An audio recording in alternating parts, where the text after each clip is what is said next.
Israel Hamas युद्ध के बीच भारत ने मिस्र के रास्ते गाजा के लिए भेजी मदद। इजराइल हमास के बीच युद्ध की वजह से गाजा इन दिनों बड़े संकट से जूझ रहा है।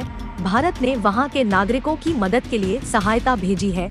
इजराइल हमास के बीच चल रहे युद्ध के बीच भारत ने गाजा के लोगों के लिए मानवीय सहायता भेजी है।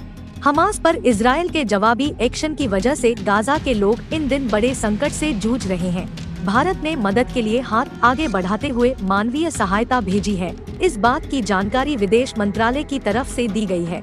विदेश मंत्रालय के प्रवक्ता ने अरिंदम बागची ने ट्वीट कर कहा कि भारत गाजा के लोगों के लिए मदद भेज रहा है।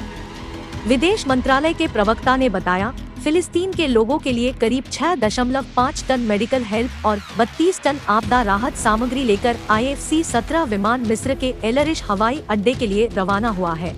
गाजा के लिए भेजी गई मदद में जरूरी जीवन रक्षक दवाएं, सर्जिकल सामान, तंबू, स्लीपिंग बैग, तिरपाल, स्वच्छता सुविधाएं, पानी को शुद्ध करने वाली टैबलेट समेत अन्य आवश्यक वस्तुएं शामिल है।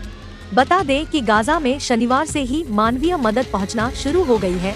गाजा में मानवीय मदद पहुंचाने के लिए मिस्र की तरफ से राफा बॉर्डर खोला जा चुका है। एक सुरक्षा सूत्र और मिस्र रेड क्रिसेंट के एक अधिकारी ने AFP को बताया कि मिस्र से युद्धग्रस्त गाजा में मानवीय सहायता ले जाने वाले ट्रक शनिवार को राफा बॉर्डर से गुजरने शुरू हो गए। दिल्ली की हवा बेहद खराब होने की आशंका, ग्राफ का दूसरा चरण हुआ लागू। वायु गुणवत्ता प्रबंधन आयोग CAQM GRAP को सक्रिय रूप से लागू करने के लिए जिम्मेदार एक वैधानिक निकाय है। दिल्ली का 24 घंटे का औसत वायु गुणवत्ता सूचकांक AQI शनिवार को 248 रहा। सर्दियों की दस्तक के बीच दिल्ली की हवा खराब होती जा रही है। अक्टूबर के 23 से 24 को वायु गुणवत्ता सूचकांक बेहद खराब श्रेणी में रहने की आशंका के चलते प्रदूषण नियंत्रण योजना के दूसरे चरण के तहत आने वाले उपाय लागू किए गए हैं।